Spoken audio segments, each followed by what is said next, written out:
Hello students, video शुरू करने से पहले प्लीज चैनल को लाइक, शेयर और सब्सक्राइब जरूर करें।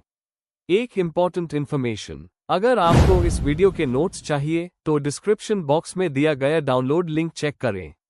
Thank you. चलिए शुरू करते हैं। इस वीडियो में हम पढ़ेंगे EPA3 डेवलपमेंट एडमिनिस्ट्रेशन के प्रीवियस ईयर क्वेश्चन और most important questions with answers. ये क्वेश्चंस आपके एग्जाम के लिए बहुत इम्पोर्टेंट है। अगर आपने ये अच्छे से कर लिए तो एग्जाम निकलना पक्का है। Let's begin. Question 1। The scope of development administration is expanding day by day.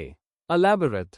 Question explanation. इस क्वेश्चन में हमें समझना है कि डेवलपमेंट एडमिनिस्ट्रेशन का स्कोप यानी इसका क्षेत्र कैसे वक्त के साथ बढ़ता गया है। हमें डिफाइन करना है, उसके पुराने और नए डायमेंशंस को बताना है और एग्जाम्पल्स के साथ दिखाना है कि इसकी इंपॉर्टेंस आज और ज्यादा क्यों हो गई है। आंसर। इंट्रोडक्शन। डेवलपमेंट एडमिनिस्ट्रेशन का मतलब है वो एडमिनिस्ट्रेशन जो इकोनॉमिक ग्रोथ और सोशल वेलफेयर को प्रमोट करता है, खासकर डेवलपिंग कंट्रीज में। यह कॉन्सेप्ट वर्ल्ड वॉर II के बाद और डिकोलोनाइजेशन के समय ज्यादा उभार के आया, जब नए इंडिपेंडेंट देश रैपिड प्रोग्रेस चाहते थे। शुरू में ये सिर्फ इकोनॉमी और इंडस्ट्री तक लिमिटेड था, लेकिन अब इसका scope social justice, gender equality, environment और पार्टिसिपेटरी गवर्नेंस तक फैल गया है। इस आंसर में हम इसके एक्सपैंडिंग स्कोप को डिस्कस करेंगे। Main body. 1। Traditional scope of development administration. पहले डेवलपमेंट एडमिनिस्ट्रेशन का फोकस सिर्फ इकोनॉमिक ग्रोथ और मॉडर्नाइजेशन पर था। इंफ्रास्ट्रक्चर बनाना, एग्रीकल्चर को इम्प्रूव करना और इंडस्ट्रीज लगाना उसका मेन टारगेट था। एग्जाम्पल, इंडिया में प्लानिंग कमीशन और 5 ईयर प्लान्स ने इकोनॉमिक प्रोग्रेस के लिए काम किया। 2। सोशल और वेलफेयर डायमेंशंस। धीरे धीरे इसका scope welfare, poverty reduction, health और एजुकेशन तक बढ़ा। अब डेवलपमेंट सिर्फ GDP नहीं, बल्कि आम आदमी की क्वालिटी ऑफ लाइफ के बारे में भी है। एग्जाम्पल, IRDP, MG नरेगा और सर्व शिक्षा अभियान जैसी स्कीम्स वेलफेयर ओरिएंटेड डेवलपमेंट दिखाती है। 3। पार्टिसिपेटरी और डेमोक्रेटिक एस्पेक्ट्स। आज डेवलपमेंट एडमिनिस्ट्रेशन में लोगों की पार्टिसिपेशन और डिसेंट्रलाइजेशन को इम्पोर्टेंस दिया जाता है। सिर्फ सरकार ही नहीं, बल्कि लोकल लोग भी अपनी जरूरत के हिसाब से प्लानिंग में हिस्सा लेते हैं। एग्जाम्पल, पंचायती राज, SHG और पार्टिसिपेटरी बजटिंग इसके एग्जाम्पल्स है। 4। ग्लोबल चैलेंजेस और न्यू एरियाज। अब इसका स्कोप ग्लोबल इश्यूज तक पहुंच गया है, जैसे environment, gender equality, climate change और टेक्नोलॉजी। UN के सस्टेनेबल डेवलपमेंट गोल्स, SDG, इसको गाइड करते हैं। Example, digital India, Beti Bachao Beti Padhao और क्लाइमेट इनिशिएटिव्स इसकी नई सोच को रिफ्लेक्ट करते हैं। 5। रोल ऑफ इंटरनेशनल इंस्टीट्यूशंस और NGO। आज डेवलपमेंट एडमिनिस्ट्रेशन सिर्फ नेशनल नहीं, बल्कि इंटरनेशनल इंस्टीट्यूशंस और NGOs के साथ भी लिंक्ड है। वर्ल्ड बैंक, UNDP जैसे ऑर्गेनाइजेशंस फंड और सपोर्ट देते हैं। NGOs भी एजुकेशन, हेल्थ केयर और अवेयरनेस में बड़ा रोल प्ले करते हैं। 6। टेक्नोलॉजी और इनोवेशन का रोल। आज के टाइम में ICT और गवर्नेंस डेवलपमेंट एडमिनिस्ट्रेशन का इंटीग्रल पार्ट बन गए हैं। टेक्नोलॉजी से ट्रांसपेरेंसी, अकाउंटेबिलिटी और सर्विस डिलीवरी इंप्रूव होती है। एग्जाम्पल, आधार, DBT और ऑनलाइन ग्रीवेंस सिस्टम्स इसके प्रूफ है। कंक्लूजन। अंत में कह सकते हैं कि डेवलपमेंट एडमिनिस्ट्रेशन का स्कोप दिन प्रतिदिन बढ़ रहा है। शुरू में ये सिर्फ इकोनॉमी तक लिमिटेड था, लेकिन अब ये सोशल, पॉलिटिकल, एनवायरमेंटल और टेक्नोलॉजिकल इश्यूज को भी कवर करता है। ये एक्सपेंशन इसलिए है क्योंकि सोसाइटी की जरूरतें लगातार बदल रही है। इसलिए डेवलपमेंट एडमिनिस्ट्रेशन एक डायनामिक और इवॉल्विंग फील्ड बन चुका है। If you need the notes of this video, there is a download link in the description box. Be sure to check it out. Thank you. Let's see the next question. Question 2. Explain the various approaches to development and development administration. Question explanation. इस question में हमें अलग अलग approaches को explain करना है जिनके through development और डेवलपमेंट एडमिनिस्ट्रेशन को समझा जा सकता है। हमें बताना है कि इन अप्रोचेस का मतलब क्या है, इनके फीचर्स क्या हैं और ये प्रैक्टिकल लाइफ में कैसे काम करते हैं।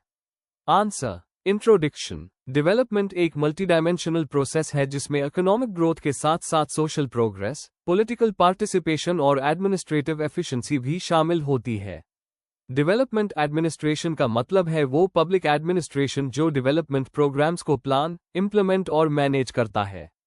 टाइम के साथ स्कॉलर्स और पॉलिसी मेकर्स ने डेवलपमेंट को समझने के लिए अलग अलग अप्रोचेस अडॉप्ट किए।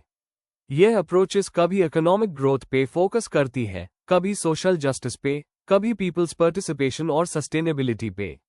Main body. 1. Economic growth approach. सबसे पहला अप्रोच इकोनॉमिक ग्रोथ पर बेस्ड था। यहां डेवलपमेंट का मतलब था जीडीपी बढ़ना, इंडस्ट्रीज लगना, कैपिटल फॉर्मेशन और इंफ्रास्ट्रक्चर डेवलप करना। डेवलपमेंट एडमिनिस्ट्रेशन का रोल रिसोर्सेज मोबिलाइज करना और प्लानिंग के थ्रू टारगेट्स अचीव करना था।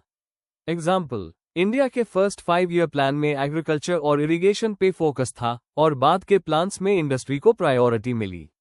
लिमिटेशंस। सोशल इनइक्वालिटी और पॉवर्टी को इग्नोर कर दिया गया। अर्बन एरियाज ग्रो हुए पर रूरल एरियाज पीछे रह गए। 2. सोशल जस्टिस और वेलफेयर अप्रोच। 1960 to 70 में स्कॉलर्स ने बोला कि सिर्फ ग्रोथ डेवलपमेंट नहीं है। यहां पॉवर्टी रिडक्शन, एम्प्लॉयमेंट, एजुकेशन और हेल्थ को इंपॉर्टेंस दी गई। डेवलपमेंट एडमिनिस्ट्रेशन वेलफेयर प्रोग्राम्स और रीडिस्ट्रीब्यूशन स्कीम्स पे फोकस करने लगा। Example, integrated rural development programme IRDP, public distribution system PDS। 3. People centric और पार्टिसिपेटरी अप्रोच। इस अप्रोच में लोकल लोगों की पार्टिसिपेशन सबसे इंपॉर्टेंट है। डेवलपमेंट को बॉटम अप प्रोसेस माना जाता है। डिसेंट्रलाइजेशन और पंचायती राज इंस्टीट्यूशंस इसके कोर है। NGO और सिविल सोसाइटी भी रोल प्ले करते हैं। Example, 73rd and 74th constitutional amendments ने पंचायती राज और अर्बन लोकल बॉडीज को एम्पावर किया। 4. Sustainable development approach. Recent decades में सस्टेनेबिलिटी एक की फोकस बन गया है। डेवलपमेंट का मतलब अब सिर्फ प्रेजेंट ग्रोथ नहीं, बल्कि फ्यूचर के लिए रिसोर्सेज प्रोटेक्ट करना भी है।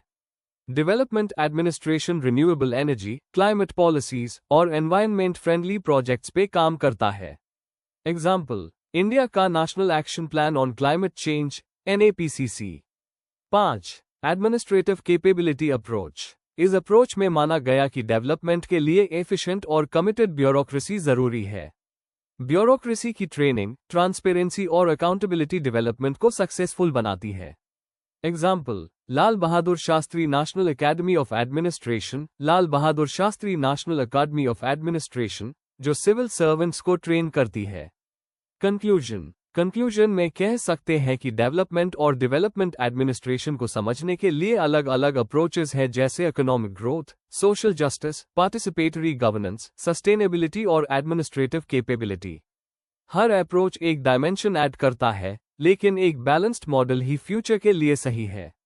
ग्रोथ के साथ सोशल इक्विटी, लोगों की पार्टिसिपेशन और इकोलॉजिकल बैलेंस को जुड़ना जरूरी है। डेवलपमेंट एडमिनिस्ट्रेशन इन सबको ग्राउंड लेवल पर इम्प्लीमेंट करता है। अगर आपको इस वीडियो के नोट्स चाहिए तो डिस्क्रिप्शन बॉक्स में दिया गया डाउनलोड लिंक चेक करें। Thank you. Question 3. Examine the relationship between behavior neutrality and commitment in Indian bureaucracy. Question explanation.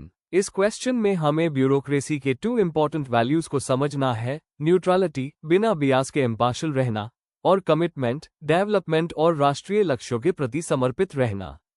हमें ये एक्सप्लेन करना है कि ये दोनों कभी एक दूसरे से टकराते हैं, कभी एक दूसरे को सपोर्ट करते हैं, खासकर इंडियन ब्यूरोक्रेसी के कॉन्टेक्स्ट में।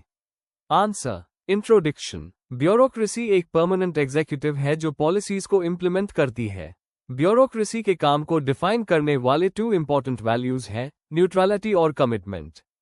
न्यूट्रलिटी का मतलब है इम्पार्शियल रहना, पॉलिटिकल इन्फ्लुएंस से दूर रहना और ऑब्जेक्टिविटी मेंटेन करना। कमिटमेंट का मतलब है कॉन्स्टिट्यूशन के आइडियल और डेवलपमेंट गोल्स के प्रति समर्पण दिखाना। इंडियन कॉन्टेक्स्ट में, जहां ब्यूरोक्रेसी एक डेमोक्रेटिक और वेलफेयर स्टेट के अंदर काम करती है, न्यूट्रलिटी और कमिटमेंट के बीच बैलेंस बनाना बहुत बड़ा चैलेंज है। Main body. 1. बिहेवियरल न्यूट्रलिटी का मतलब। न्यूट्रलिटी का मतलब है कि ब्यूरोक्रेट्स अपना काम बिना किसी जाति, धर्म, वर्ग या पॉलिटिकल पार्टी के इन्फ्लुएंस के करें। ये प्रोफेशनलिज्म और स्टेबिलिटी देता है, चाहे सरकार किसी भी पार्टी की हो। एग्जाम्पल, डिस्ट्रिक्ट कलेक्टर को स्कीम्स को वैसे ही इम्प्लीमेंट करना है चाहे गवर्नमेंट कांग्रेस हो या बीजेपी। 2. कमिटमेंट का मतलब ब्यूरोक्रेसी में। कमिटमेंट का मतलब है कॉन्स्टिट्यूशन के आइडियल्स, जस्टिस, इक्वालिटी, लिबर्टी और फ्रेटर्निटी के प्रति समर्पण। इंडियन ब्यूरोक्रेसी से एक्सपेक्ट किया जाता है कि वो डेवलपमेंट और गरीब सेक्शंस के अपलिफ्टमेंट में एक्टिवली काम करे। Example, MNREGA national health mission जैसी स्कीम्स में ब्यूरोक्रेट्स को सिर्फ न्यूट्रल है नहीं बल्कि कमिटेड होकर गरीबों की जिंदगी सुधारनी होती है। 3. न्यूट्रलिटी और कमिटमेंट के बीच टेंशन। कभी कभी दोनों के बीच कॉन्फ्लिक्ट होता है। न्यूट्रलिटी कहता है कि पॉलिटिकल आइडियोलॉजी से दूर रहो, लेकिन कमिटमेंट का मतलब है कि सरकार के डेवलपमेंट पॉलिसीज को एक्टिवली सपोर्ट करो। इस वजह से ऑफिसर्स पर रूलिंग पार्टी के फेवर में काम करने का प्रेशर होता है, जिससे न्यूट्रलिटी कॉम्प्रोमाइज होती है। एग्जाम्पल, बहुत स्टेट्स में IAS, IPS ऑफिसर्स के ट्रांसफर्स और पोस्टिंग्स पॉलिटिकल इन्फ्लुएंस के वजह से होती है, जहां न्यूट्रलिटी और कमिटमेंट दोनों टेस्ट होते हैं। 4. बैलेंस कैसे बनाया जाए। दोनों एक दूसरे के कॉम्प्लीमेंट्री हो सकते हैं अगर प्रॉपर्ली डिफाइन किया जाए। न्यूट्रलिटी प्रोसीजर में इम्पार्शियलिटी देता है और कमिटमेंट पब्लिक वेलफेयर और डेवलपमेंट में डेडिकेशन दिखाता है। ब्यूरोक्रेट को पॉलिटिकली न्यूट्रल और सोशली कमिटेड रहना चाहिए। एग्जाम्पल, केरला फ्लड्स और कोविड-19 के दौरान ब्यूरोक्रेसी ने पॉलिटिकली न्यूट्रल रहकर लोगों की मदद की और वेलफेयर के प्रति स्ट्रॉन्ग कमिटमेंट दिखाया। ट्रेनिंग, एथिक्स और सिविल सर्विसेज कॉन्डक्ट रूल्स जैसे सेफगार्ड्स हेल्प करते हैं इस बैलेंस को मेंटेन करने में। कंक्लूजन, न्यूट्रलिटी और कमिटमेंट दोनों ही इंडियन ब्यूरोक्रेसी के लिए इक्वली इंपॉर्टेंट है। न्यूट्रलिटी फेयरनेस और स्टेबिलिटी देता है, जबकि कमिटमेंट डेवलपमेंट और सामाजिक न्याय की तरफ ले जाता है। असली चैलेंज है पॉलिटिकल न्यूट्रलिटी के साथ साथ डेवलपमेंटल कमिटमेंट को बैलेंस करना। अगर दोनों का सही कॉम्बिनेशन हो तो ब्यूरोक्रेसी लोगों के लिए इफेक्टिव और पीपल ओरिएंटेड बन सकती है। If you need the notes of this video, there's a download link in the description box. Be sure to check it out. Thank you. Question 4. Discuss the different patterns of Panchayati Raj in Maharashtra and Karnataka. Question explanation. इस question में हमें महाराष्ट्र और कर्नाटका के पंचायती राज के अलग अलग patterns को explain करना है। मतलब उनकी स्ट्रक्चर, फंक्शनिंग और खासियत को समझाकर कंपेयर करना है। आंसर। इंट्रोडक्शन। पंचायती राज सिस्टम एक ऐसा गवर्नेंस मॉडल है जो लोगों को ग्रासरूट्स लेवल पर डिसीजन मेकिंग में शामिल करता है। 73rd कॉन्स्टिट्यूशनल अमेंडमेंट के बाद इसको कॉन्स्टिट्यूशनल स्टेटस मिला, लेकिन महाराष्ट्र और कर्नाटका ने पहले ही अपना यूनिक मॉडल अडॉप्ट किया था। दोनों स्टेट्स ने डिसेंट्रलाइजेशन के अलग तरीके दिखाए, जिन्होंने बाद में नेशनल पॉलिसी को इन्फ्लुएंस किया। Main body. 1. Historical background of Panchayati Raj in states. Maharashtra ने 1961 के जिला परिषद एक्ट के जरिए पंचायती राज शुरू किया, जिसमें डिस्ट्रिक्ट लेवल को पावर दी गई। कर्नाटका ने 1985 में रामकृष्ण हेगड़े के लीडरशिप में एक पार्टिसिपेटरी मॉडल लॉन्च किया, जो 1987 में इंप्लीमेंट हुआ और कर्नाटका मॉडल के नाम से फेमस हुआ। 2. महाराष्ट्र पैटर्न ऑफ पंचायती राज। महाराष्ट्र का सिस्टम बेसिकली 2 टियर है। जिला परिषद, डिस्ट्रिक्ट लेवल, सबसे पावरफुल बॉडी जो स्कीम्स इंप्लीमेंट करती है। पंचायत समिति, ब्लॉक लेवल, ग्राम पंचायत और जिला परिषद के बीच कोऑर्डिनेशन का काम करती है। ग्राम पंचायत को एक इंप्लीमेंटिंग एजेंसी माना जाता है, ज्यादा पावर्स नहीं होती। Special features. जिला परिषद को पावर सेंटर बनाया गया। प्लानिंग और development schemes mainly district level पर होती है। ब्यूरोक्रेसी का रोल लिमिटेड है, इलेक्टेड मेंबर्स के पास ज्यादा पावर है। 3. कर्नाटका पैटर्न ऑफ पंचायती राज। कर्नाटका ने 3 टियर सिस्टम अडॉप्ट किया। जिला परिषद, डिस्ट्रिक्ट लेवल, पूरे डिस्ट्रिक्ट के डेवलपमेंट डिपार्टमेंट्स को कंट्रोल करती है। तालुक पंचायत समिति, तालुक लेवल पर प्लानिंग और इम्प्लीमेंटेशन का काम करती है। मंडल पंचायत, विलेज लेवल, सबसे स्ट्रॉन्ग ग्रासरूट्स यूनिट जिसे प्लानिंग और फंड्स की रियल पावर दी गई।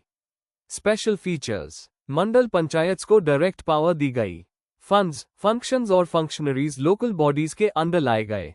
ब्यूरोक्रेट्स का रोल कम हुआ और इलेक्टेड रिप्रेजेंटेटिव्स को ज्यादा कंट्रोल मिला। ये मॉडल ज्यादा पार्टिसिपेटरी और डेमोक्रेटिक था। कंक्लूजन। महाराष्ट्र और कर्नाटका के पंचायती राज पैटर्न्स ने इंडिया के डेमोक्रेटिक डिसेंट्रलाइजेशन को नए डायमेंशंस दिए। महाराष्ट्र ने जिला परिषद के जरिए डिस्ट्रिक्ट प्लानिंग पर फोकस किया, जबकि कर्नाटका ने मंडल पंचायत को एम्पावर करके लोगों की डायरेक्ट पार्टिसिपेशन बढ़ाई। दोनों मॉडल्स ने मिलकर 73rd अमेंडमेंट को इंस्पायर किया। आज भी ये दोनों एग्जाम्पल्स लोकल गवर्नेंस के स्ट्रॉन्ग पिलर्स माने जाते हैं। Before we end, please like, share and subscribe the channel for more such study materials and one important information अगर आपको नोट्स चाहिए, तो डिस्क्रिप्शन बॉक्स में डाउनलोड लिंक दिया हुआ है। जरूर चेक करें। Thank you.